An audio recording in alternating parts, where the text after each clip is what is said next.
நண்பர்கள் அனைவருக்கும் வணக்கம். ஐபிஎல் மெகா ஆக்ஷன் 2024 வர 24th அன்னைக்கு ஸ்டார்ட் ஆகுது. இதுக்காக வீரர்களை இறுதி செய்யும் பணியில் ஒவ்வொரு அணிகளும் தீவிரம் காட்டிட்டு வருதுன்னே சொல்லலாம். இந்த ஒரு ஐபிஎல் ஆக்ஷன் வந்துட்டு எந்த ஒரு 10 வீரர்கள் அதிக தொகைக்கு ஏலம் எடுக்கப்படுவாங்க அதை பற்றின ஒரு அப்டேட். அது போக வந்துட்டு நாளைக்கு பார்டர் கவாஸ்கர் டிராஃபியோட ஃபர்ஸ்ட் டெஸ்ட் வந்து ஸ்டார்ட் ஆகிருக்கு. அதை பற்றின ஒரு ப்ரிவியூ. இந்த ரெண்டு அப்டேட்டை பற்றியும் இந்த வீடியோவில் டீட்டெயிலாக பார்த்துருவோம். அதை பற்றி தெரிஞ்சுக்க இந்த வீடியோவை ஸ்கிப் பண்ணாமல் ஃபுல்லாக பாருங்கள். ஸோ ஃபர்ஸ்ட் அப்டேட்டாக வந்துட்டு ஐபிஎல் மெகா ஆக்ஷன் அப்டேட் அதை பற்றி பார்த்துருவோம். எந்த ஒரு வீரர் அதிக தொகைக்கு ஏலம் போவார், இதுதான் இணையத்தில் இப்போ இருக்கிற கேள்வி. ஸோ வந்துட்டு இந்திய வீரர் அதிக தொகைக்கு ஏலம் போவாரா, இல்லை வெளிநாட்டு வீரர் அதிக தொகைக்கு ஏலம் போவாரா? ஏன்னா போன ஆக்ஷனில் வந்துட்டு வெளிநாட்டு வீரர்கள் தான் அதிக தொகைக்கு ஏலம் போனாங்க.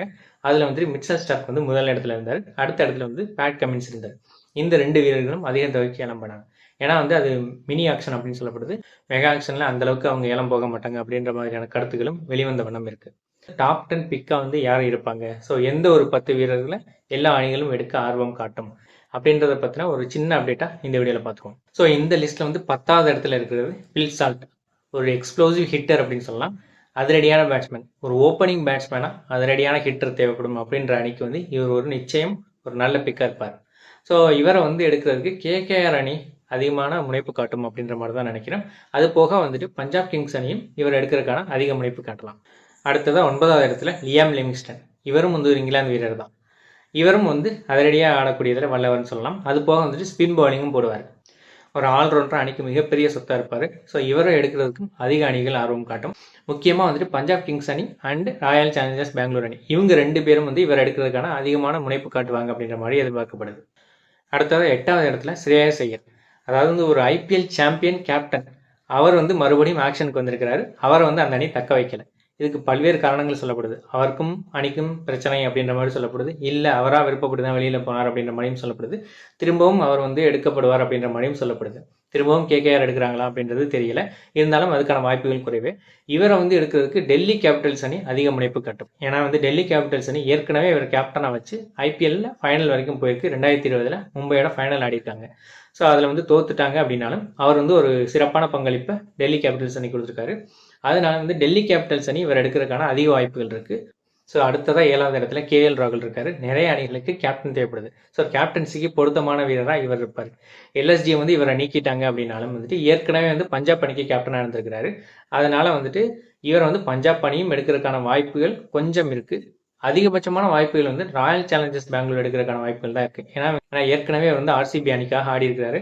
அது போக வந்துட்டு ஆர்சிபி அணிக்கும் ஒரு கேப்டன் மெட்டீரியல் தேவைப்படுது. அதனால வந்து கேஎல் ராகுலுக்கும் விராட் கோலிக்கும் ஏற்கனவே வந்து ஒரு நல்ல ஒரு ரிலேஷன்ஷிப் இருக்கு. ஒரு குட்டி கோலி அப்படின்ற மாதிரியே நிறைய டைம் வந்து சொல்லப்பட்டாரு கேஎல் ராகுல். அதனால ராயல் சேலஞ்சர்ஸ் பெங்களூர் கேஎல் ராகுல் எடுக்கிறதுக்கான அதிகமான வாய்ப்புகள் இருக்கு. அடுத்ததான் 6வது இடத்துல Indian left arm pacer Arshdeep Singh இருக்காரு. இந்திய அணிக்காக அதிக விக்கெட்டுகள் வீழ்த்தியவர்கள் பட்டியலில் 2வது இடத்துல இருக்கிறாரு. T20ல ஃபர்ஸ்ட் இடத்துல சகல் இருக்காரு. 2வது இடத்துல இவர் தான் இருக்கிறாரு. ஸோ இவரை எடுக்கிறதுக்கான அதிகமான வாய்ப்புகள் வந்து நிறைய அணிகளுக்கு இருக்கு. எல்லா அணிகளுமே இவரை வந்து எடுக்கிறதுக்கான போட்டி போடும் அப்படின்ற மாதிரி தான் நினைக்கிறேன். இருந்தாலும் வந்து பஞ்சாப் கிங்ஸ் வந்து இவர் ஆர்டிஎம்ல எடுக்கிறதுக்கான வாய்ப்புகள் அதிகம் இருக்கு. அடுத்ததான் 5வது இடத்துல முகமது ஷமி. இந்தியாவோட மோஸ்ட் எக்ஸ்பீரியன்ஸ்டு பேசர் அப்படின்னு சொல்லலாம். ஸோ இவர் எடுக்கிறதுக்கும் Punjab Kings and Royal Challengers Bangalore இந்த ரெண்டு அணிகளுக்கும் இடையே வந்து கடும் போட்டி நிலவும் அப்படின்னு எதிர்பார்க்கப்படுது. அடுத்ததான் 4வது இடத்துல ஜெரால்டு குவைட்ஸி. போன தடவை வந்து மும்பை அணிக்காக விளையாண்டவர். அவர் வந்து ஆர்டிஎம்ல தக்க வைக்கிறதுக்கான வாய்ப்புகள் வந்து இல்லை அப்படின்னு தான் நினைக்கிறேன். ஏன்னா வந்து 5 பிளேயர்ஸ் ஏற்கனவே தக்க வச்சுட்டாங்க. ஒரு அன்கேப்டு பிளேயர் தான் தக்க வைக்க முடியும். அதனால வந்து ஆகாஷ் மத்வாலுக்கு மேபி போக வாய்ப்பு இருக்கு. ஜெரால்டு குவைட்ஸியை தக்க வைக்க மாட்டாங்க. ஜெரால்டு குவைட்ஸியை வந்து யார் எடுக்கிறதுக்கான அதிகமான வாய்ப்புகள் இருக்கு? லக்னோ சூப்பர் ஜெயின்ஸ் எடுக்க ட்ரை பண்ணுவாங்க. அது போக வந்து Royal Challengers Bangalore and Kings 11 Punjab இவங்க ரெண்டு பேருமே எடுக்க ட்ரை பண்ணுவாங்க. அந்த அளவுக்கு ஒரு ஒர்த்தான வீரர்னு சொல்லலாம். ஸோ அடுத்ததான் 3வது இடத்துல அதே சவுத் ஆப்பிரிக்காவோட left arm pacer Marco Jansen. இவரும் வந்து ஒரு ரீசன்ட் சென்சேஷன் அப்படின்னு சொல்லலாம். அந்த அளவுக்கு ஒரு செமையாக விளையாடக்கூடிய ஒரு வீரர். ஹிட்டிங்கில் வந்து வேற லெவல்னு சொல்லலாம். அந்த மாதிரி வந்து 6 அடிக்கக்கூடியவர். பவுலிங்லேயும் வந்து சூப்பராக வந்து ஃபர்ஸ்ட் ஸ்பெல் வந்து போடக்கூடியவர். ஸோ இவரும் வந்து அதிகமான தொகைக்கு ஏலம் போக வாய்ப்பு இருக்கு. ஸோ இவர் இந்த லிஸ்ட்ல வந்து 3வது இடத்துல இருக்கிறார். ஸோ அடுத்தது 2வது இடத்துல ஜேக் ஃப்ரேசர் மேக்கர். ஒரு அதிரடியான பேட்ஸ்மேன், பியூர் ஹிட்டர்னு சொல்லலாம். அந்த மாதிரியான ஒரு எக்ஸ்ப்ளோசிவ் பேட்ஸ்மேன். இவர் வந்து போன வருஷமே ரொம்ப அதிகமாக எதிர்பார்த்தாங்க. டெல்லிக்காக சில மேட்சஸே விளையாண்டாலும் பெரிய இம்பாக்டை கொடுத்தவர்னு சொல்லலாம். இவர் வந்து ஒரு பெரிய இம்பாக்டை கொடுக்கக்கூடிய வீரர் தான் இருப்பார். ஸோ இவரும் வந்து அதிகமான தொகைக்கு ஏலம் போகக்கூடிய வாய்ப்பு இருக்குது. ஸோ இவரை எடுக்கிறதுக்கும் கடும் போட்டி நிலவும் அப்படின்னு சொல்லிட்டு எதிர்பார்க்கப்படுது. இருந்தாலும் இவரை வந்து டெல்லி அணி வந்து ஆர்டிஎம் மூலமாக தக்க வைக்கும் அப்படின்ற மாதிரியான கருத்துக்கள் தான் இப்போதைக்கு வருது. இவர் எடுக்கிறதுக்கு பஞ்சாப் கிங்ஸும் போட்டி போடும், ராயல் சேலஞ்சர்ஸ் பெங்களூரும் போட்டி போடும். அதிகமான தொகையை வச்சிருக்க ஒரு அணி தான் வந்து போட்டி போடும். ஸோ இதில் வந்து 2 அணிகளுக்கு இடையில கடும் போட்டி நிலவும் அப்படின்னு சொல்லிட்டு எதிர்பார்க்கப்படுது. ஸோ அடுத்ததாக வந்து நம்பர் 1 பிளேஸ். நம்பர் 1 பிளேஸில் யார் இருப்பா? எல்லாருமே கெஸ் பண்ணிப்பீங்க, நம்ம ரிஷப் பண்ட் தான். ஏன்னா வந்துட்டு ஒரு மிகச்சிறப்பான ஒரு வீரர், அசால்ட்டாக வந்து ஒரு கையில் 6 அடிக்கக்கூடிய ஒரு வீரர், ஒரு அதிரடியான 6 ஹிட்டர் அப்படின்னு சொல்லலாம். இவரை வந்து அதிகமான தொகைக்கு ஏலம் எடுக்க நிறைய அணிகள் போட்டி போடும். அதில் வந்து குறிப்பாக வந்து பஞ்சாப் கிங்ஸ் ப்ராஜெக்ட் பாண்டிங் அப்படின்னு சொல்லிட்டு அவங்க ஒரு பேரே வச்சிருக்காங்க. ஏன்னா பாண்டிங் வந்து பஞ்சாப் கிங்ஸ் அணிக்கு போயிட்டதுனால, ஏற்கனவே வந்து பாண்டிங் வந்து டெல்லி அணியில் இருந்தார். அப்போ வந்து ரிஷப் பண்ட் வந்து டெல்லி அணியில் இருந்தார். இப்போ வந்து பாண்டிங் வந்து பஞ்சாப் அணிக்கு போயிட்டதுனால இவர் வந்து பஞ்சாப் அணி எடுக்கிறதுக்கான அதிகமான வாய்ப்புகள் இருக்குது அப்படின்ற மாதிரி சொல்கிறாங்க. அது போக வந்து ராயல் சேலஞ்சர்ஸ் பெங்களூர் அவங்க கிட்டேயும் வந்து நிறைய மணி இருக்குது. ஸோ அவங்களும் எடுக்கிறதுக்கு ட்ரை பண்ணுவாங்க. இந்த 2 அணிகளுக்கு இடையே தான் கடும் போட்டி நிலவும். இருந்தாலும் சென்னை சூப்பர் கிங்ஸும் வந்து ரிஷப் பண்டை வந்து எடுக்கிறதுக்கு ட்ரை பண்ணுறாங்க அப்படின்ற மாதிரி சொல்கிறாங்க. சென்னை சூப்பர் கிங்ஸ் வந்து ரிஷப் பண்ட் எடுக்கிறதுக்கான வாய்ப்புகள் வந்து குறைவு தான். ஏன்னா அவங்க கிட்ட 55 கோடி தான் இருக்குது. அதே மாதிரி வந்து மும்பை இந்தியன்ஸ்லாம் ட்ரை பண்ணவே மாட்டாங்க. ஏன்னா அவங்கக்கிட்ட அமௌண்ட்டே இல்லை. ஸோ அதனால் அவங்க ட்ரை பண்ண மாட்டாங்க, வேற ஒரு கீப்பருக்கு தான் போவாங்க. குறிப்பாக வந்து லக்னோ சூப்பர் ஜெயின்ஸ் அண்டு வந்து குஜராத் டைட்டன்ஸ் இவங்களும் வந்து போகிறதுக்கான வாய்ப்புகள் இருக்குது. இருந்தாலும் கடும் போட்டி வந்து Punjab Kings and Royal Challengers Bangalore இவங்க 2 பேருக்கு இடையில தான் நிலவும். என்னோட கணிப்புப்படி பஞ்சாப் கிங்ஸுக்கு ரிஷப் பண்ட் விளையாடுறதுக்கான வாய்ப்புகள் தான் அதிகமாக இருக்குது அப்படின்ற மாதிரி தான் நினைக்கிறேன். அதுவும் வந்து 22 கோடிக்கு மேலே இவர் வந்து எடுக்கப்படுவார் அப்படின்ற மாதிரி தான் நான் எதிர்பார்க்குறேன். ஸோ இந்த ஒரு 10 வீரர்கள் தான் இந்த ஐபிஎல் மெகா ஆக்ஷனில் அதிகமாக எதிர்பார்க்கப்படக்கூடிய வீரர்கள் அப்படின்ற மாதிரி தான் இணையத்தில் நிறைய கருத்துக்கள் வந்து நிலவுது.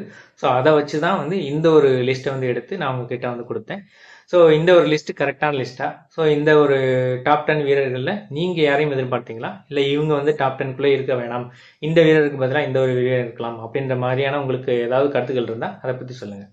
ஸோ வாங்க அடுத்த அப்டேட்டான India Australia Border Gavaskar trophy first டெஸ்ட்டுக்கு போயிடுவோம். அதாவது வந்து போன தடவை வந்துட்டு இந்தியாவும் ஆஸ்திரேலியாவும் மோதும் போது பார்டர் கவாஸ்கர் டிராஃபியில் ஃபர்ஸ்ட் டெஸ்ட்டில் வந்துட்டு விராட் கோலி விளையாண்டுட்டு அடுத்த 3 டெஸ்ட்டுக்கும் கிடையாது அப்படின்ற மாதிரி போயிட்டாரு. இந்த தடவை வந்துட்டு ரோஹித் சர்மா ஃபர்ஸ்ட் டெஸ்ட் மட்டும் விளையாட மாட்டேன், மற்ற டெஸ்ட்லாம் விளையாடுவேன் அப்படின்ற மாதிரி சொல்லியிருக்காரு. இது ஒரு இன்ட்ரெஸ்டிங்கான கோஇன்சிடென்ட்னு சொல்லலாம். ஸோ ஃபர்ஸ்ட் டெஸ்ட்டுக்கு வந்து ஜஸ்பிரீத் பும்ரா வந்து கேப்டனாக அணியை வழி நடத்த இருக்கிறார். ஸோ போன தடவை நடந்த பார்டர் கவாஸ்கர் டிராஃபியை யாருமே மறந்துட மாட்டாங்க. அதுவும் ஃபர்ஸ்ட் டெஸ்ட் வந்து யாருமே மறக்க மாட்டாங்க. 36 ரன்களுக்கு 9 விக்கெட்டுகள் இருந்து சமி மட்டும் வந்து அவுட் ஆகாமல் ரிட்டையர் ஆகிட்டார். அவரும் வந்து இருந்திருந்தானா அவரும் அவுட் ஆகிப்பார். ஸோ 36 ரன்களுக்கு ஆல் அவுட் ஆகிட்டாங்க அப்படின்ற மாதிரி தான் நம்ம கருதணும். அந்த மாதிரியான ஒரு மோசமான விளையாட்டை விளையாண்டாங்க இந்திய அணி. ஸோ இந்த முறை வந்து ஃபர்ஸ்ட் டெஸ்ட்டில் வந்து ஆதிக்கம் செலுத்தி இந்திய அணி வந்து ஃபர்ஸ்ட் டெஸ்ட் மேட்சையும் வந்து வின் பண்ணணும் அப்படின்றதுக்கான முனைப்புகள் வந்து ரொம்பவே அதிகம் இருக்குது. ஸோ அதில் வந்துட்டு ரோஹித் சர்மா இல்லை அப்படின்றது வந்து ஒரு பெரிய இழப்பு தான். அதுக்கு பதிலாக வந்து தேவ்தத் படிக்கல் வந்து களமிறங்குவார் அப்படின்னு சொல்லிட்டு எதிர்பார்க்கப்படுது. அது போக வந்துட்டு கில்லும் வந்து விளையாடலை. ஸோ கில்லுக்கு பதிலாக வந்து கேஎல் ராகுல் வந்து ஓப்பனிங் பேட்ஸ்மேனாக வந்து இறங்குவார் அப்படின்னு சொல்லிட்டு எதிர்பார்க்கப்படுது. ஸோ வந்துட்டு நிதிஷ்குமார் ரெட்டியும் வந்து இந்த மேட்ச்சில் வந்து களமிறங்குவார் அப்படின்னு சொல்லிட்டு எதிர்பார்க்கப்படுது. ஒரே ஒரு ஸ்பின்னராக வந்து அஸ்வின் வந்து இறங்குவார் அப்படின்ற மாதிரி சொல்கிறாங்க. ஏன்னா வந்துட்டு ஏற்கனவே வந்துட்டு லெஃப்ட் ஹேண்ட் பேட்ஸ்மேன்லாம் வந்து நிறையா வந்து அவர் அவுட் பண்ணுவார். அது போக வந்துட்டு ஸ்மித்துக்கு எதிராகவும் சிறந்த வீரராக இருப்பார் அப்படின்னு சொல்லிட்டு எதிர்பார்க்கப்படுது. ஸோ ஸ்மித் விஎஸ் அஸ்வின் இதுதான் ஒரு இன்ட்ரெஸ்டிங் ஃபேக்டராக வந்து இந்த மேட்ச்சில் வந்து இருக்கும் அப்படின்ற மாதிரியும் எதிர்பார்க்கப்படுது. ஸோ அந்த ஒரு காரணத்துக்காக எக்ஸ்பீரியன்ஸ்டு ஸ்பின்னர் அது ஒரு மெயின் ரீசன். அது போக வந்துட்டு ஆஸ்திரேலியாவில் நல்லா பர்ஃபார்ம் பண்ணியிருந்தார், அது வந்து 2வது ரீசன். ஸோ கடந்த 2 சீரீஸில் வந்து இந்திய அணி வின் பண்ணதுக்கும் வந்து ஒரு முக்கியமான காரணமாக இருந்தார். ஸோ அதனால் வந்து அஸ்வின் வந்து விளையாடுவார் அப்படின்னு சொல்லிட்டு நிறைய நம்பத்தகுந்த வட்டாரங்கள் வந்து சொல்லுது. ஃபாஸ்ட் பவுலிங் வந்து பும்ரா அண்ட் சிராஜ் இவங்க 2 பேரும் வந்து களமிறங்குவாங்க அப்படின்னு எதிர்பார்க்கப்படுது. 3வது பேசராக வந்து பிரசித் கிருஷ்ணா ஒரு ஆகாஷ்தீப் 2 பேரில் வந்து யார் வந்து கன்ஃபார்ம் பண்ண போகிறாங்க அப்படின்றது தெரியல. ஹர்ஷித் ராணாவும் களமிறங்குறதுக்கான வாய்ப்புகள் வந்து அதிகம் இருக்குது அப்படின்ற மாதிரியும் சொல்கிறாங்க. ஏன்னா வந்து கௌதம் கம்பீர் வந்து அதனால தான் அவரை எடுத்திருக்கிறாரு அப்படின்ற மாதிரியும் சொல்கிறாங்க. ஏற்கனவே கொல்கத்தா நைட் ரைடர்ஸில் வந்து இவருக்கு சப்போர்ட் பண்ணி நிறையா வாய்ப்புகள் கொடுத்தாரு. அதனால வந்துட்டு இவருக்கு அவரை சப்போர்ட் பண்ணி தான் இந்திய அணிலையும் எடுத்திருக்கிறாரு அப்படின்ற மாதிரியான பேச்சுகளும் வந்து எழுது.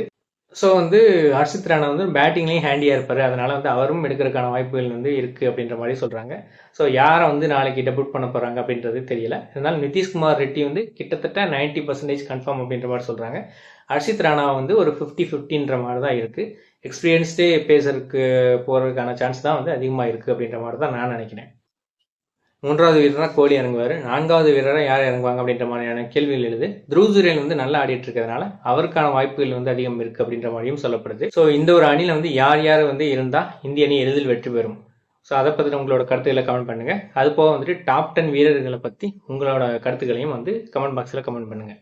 ஸோ இந்த வீடியோ பிடிச்சிருந்துச்சுன்னா அதை லைக் பண்ணுங்கள், இதை வந்து எல்லாருக்கும் ஷேர் பண்ணுங்கள், கிளிக் டு சேனலுக்கு சப்ஸ்கிரைப் பண்ணுங்கள். நன்றி, வணக்கம்.